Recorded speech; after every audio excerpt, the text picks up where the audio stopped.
Բարի երեկո, Արարատ հեռուստաալիքի եթերում բրիֆինգ ուղիղ հարցերի նախագիծն է։ Մենք մեր իշխանությանը ընտրում ենք, որպեսզի հաշվետու լինի նաև մեզ։ Եվ հենց այդ հաշվետվողականությունը ապահովելու համար է այս նախագիծը։ Ամեն անգամ փորձագետները հնարավորություն կունենան հարցեր ուղղել մեր հյուրին։ Փորձագետները անկախ են։ Կլինեն մեր հասարակության ներկայացուցիչները, իսկ իշխանությունը ներկայանում է կոնկրետ մեկ պաշտոնյա անձով։ Նախ ներկայացնեմ մեր փորձագետներին։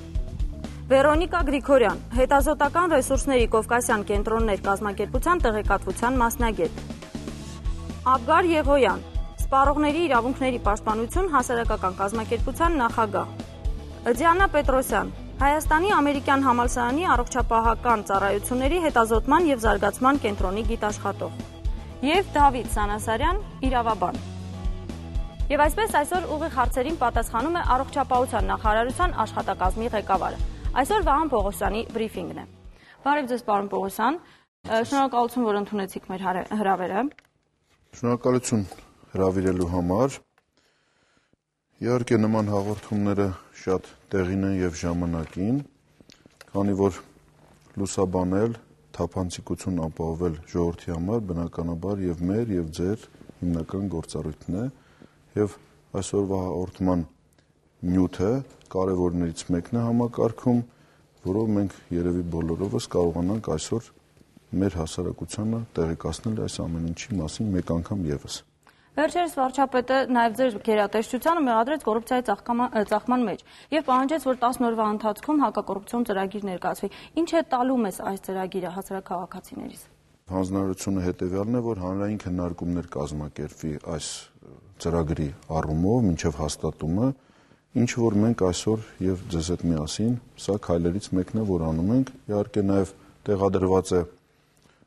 առողջապահության նախարարության եւ կառավարության կայքերում այս ծրագիրը, նաև նախարարությունը համապատասխան քննարկումներ է կազմակերպել հասարակական կազմակերպությունների, ասոցիացիաների հետ։ Սա ունի 4 ուղղվածություն. առաջին առողջապահական ծառայությունների բարելավում բնակչության համար, կոռուպցիոն ռիսկերի նվազեցում առողջապահության նախարարության աշխատակազմում, երրորդը դա թափանցիկության, հաշվետվողականության մեր գործունեության նկատմամբ բարձրացումն է եւ չորրորդը դա իրազեկման, լուսաբանման եւ մոնիտորինգի ու գնահատման գործառույթներն են։ Ինչը որ հնարավորություն կտավ մեր ժողովրդին լիարժեքորեն առաջինը ստանալու եւ պաշտպանելու իր առողջության իրավունքը մեր համակարգի, այսինքն առողջապահության համակարգի հետ շփումների ժամանակ։ Կոռուպցիայի նվազեցում աշխատակազմում Ինչպես եք դա պատկերացնում, կոնկրետ ինչ քայլեր են արվելու, որովհետև գրեթե բոլոր նախարարությունների ծրագրերում այդ կետը կա։ Աշխատակազմը ունի բազմաթիվ գործառույթներ, որոնք որ շփվում է բնակչության հետ։ Մեր ուղղվածությունը հետևյալն է, որպեսզի նվազեցնենք շփումները բնակչության հետ։ Մենք արդեն մշակել ենք կառավարության հետ համատեղ եւ համապատասխան ժամանակացույցի ներ ենք դնելու էլեկտրոնային լիցենզավորման համակարգ, այսինքն լիցենզավորող սուբյեկտը դա քաղաքացի կլինի, անհատձեռնեց կամ իրավաբանական մարմին, սահմանված օրենքով կամ կարգերով սահմանված ժամկետում կստանա իր լիցենզիան իր համակարգչի մեջ։ Մյուս գործառույթը նախարարություն ունի դեղերի գրանցման, հավաստագրերի տրամադրման գործառույթ, որը նույնպես էլեկտրոնային տարբերակով մենք ուրեմն այդ նույն մեխանիզմով կատարելու ենք դա, արդեն աշխատանքները իրականացվում են։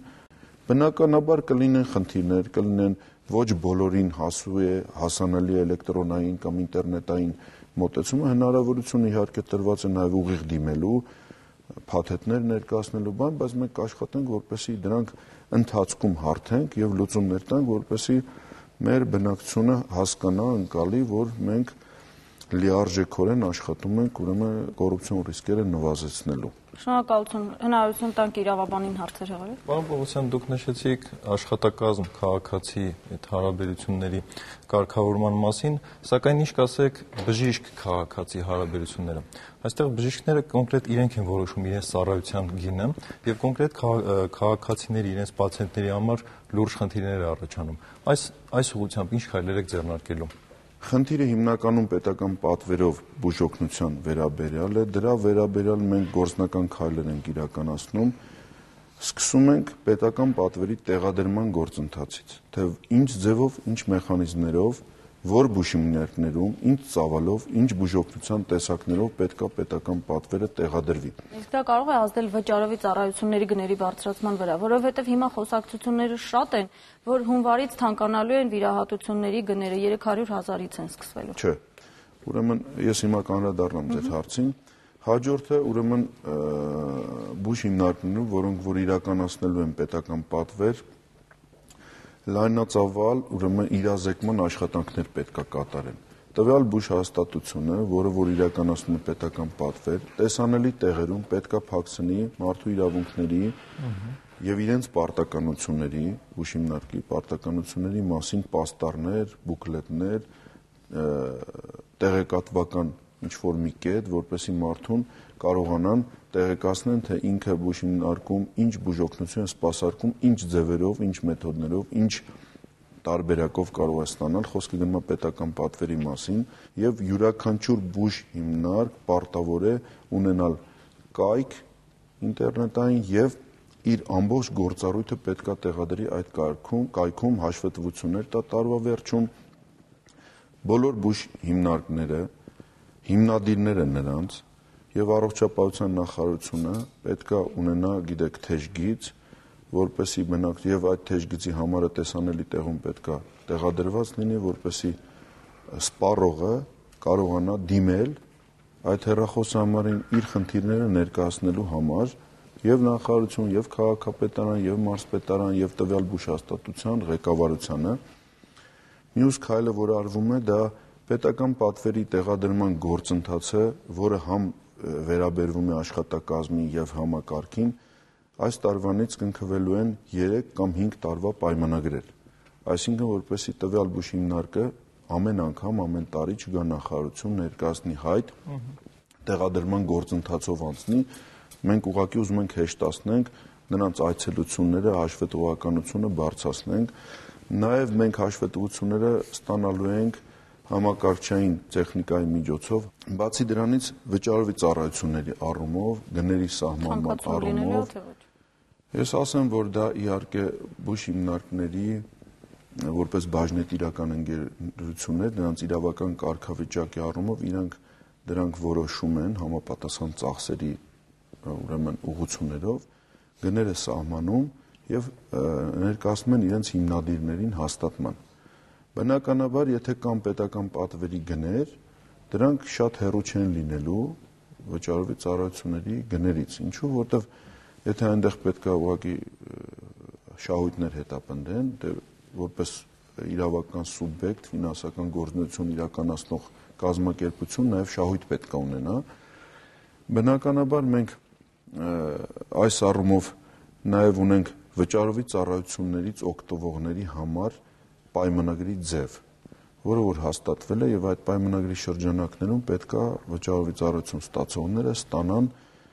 բուժօգնություն եւ սպասարկում։ Այսինքն նախարարության կողմից վերահսկողություն գների չի լինելու, որովհետև կարող է հիմնադիրը եւ տվյալ ձեռնարկության ղեկավարը ուզում է գերշահույթ ունենալ շահույթի փոխարեն։ Չէ, տեսեք, մեր ընդհանուր առմամբ մեր մեծ մաս բուժհիմնարկները պետական են եւ հիմնադիրները մարզպետարաններն են, քաղաքապետարանը